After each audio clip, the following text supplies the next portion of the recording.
ক্ষমতার সাথে শিল্পীদের মেলামেশা নতুন কিছু নয়। গত ১.৫ দশকে আওয়ামী লীগের শাসনামলে সাংস্কৃতিক অঙ্গনের বড় বড় তারকারা ভিড়েছিলেন নৌকার পালে।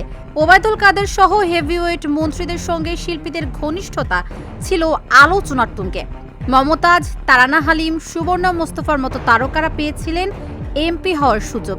কিন্তু যখনই বিএনপির সংরক্ষিত আসন বা মনোনয়নের প্রসঙ্গ আসে, শিল্পী তো দূরেই থাক, সাংস্কৃতিক অঙ্গনের পরিচিত মুখগুলো যেন আড়ালে। বিএনপি কি তবে শিল্পী বিদ্বেষী, নাকি দলের পলিসিতেই শিল্পী অবহেলিত? আওয়ামী লীগের সময় শিল্পীদের দাপট। আওয়ামী লীগ সরকারের আমলে সাংস্কৃতিক ব্যক্তিত্বদের সংসদে স্থান পাওয়া ছিল একটি কৌশলগত পদক্ষেপ।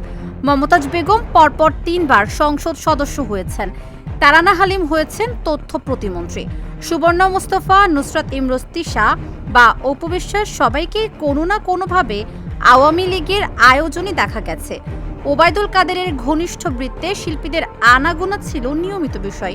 অভিযোগ রয়েছে, এই ঘনিষ্ঠতার ফলেই তারা গুরুত্বপূর্ণ পদে বসতে পেরেছিলেন। বিএনপি কেন শিল্পী শূন্য?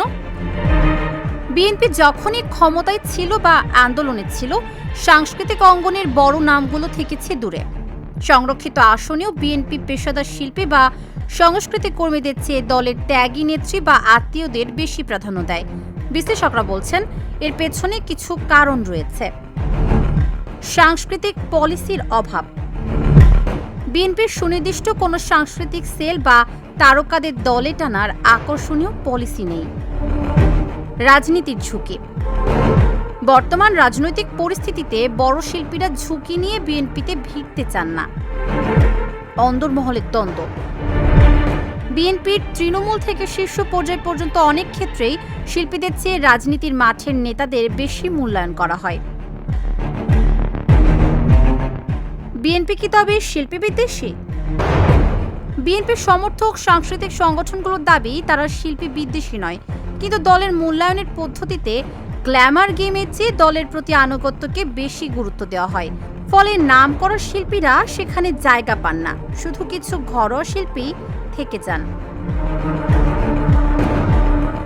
তবে কি শিল্পীরা শুধু ক্ষমতার সুফল ভোগ করতে আওয়ামী লীগের দিকে ঝুঁকেছিলেন, নাকি বিএনপির সাংস্কৃতিক পলিসি অকার্যকর? শিল্পীদের গ্ল্যামার নাকি পরীক্ষিত কর্মীর ত্যাগ, কোনটি রাজনীতির জন্য বেশি জরুরি? তাবাসসুম সেজুথি, ঢাকা জার্নাল।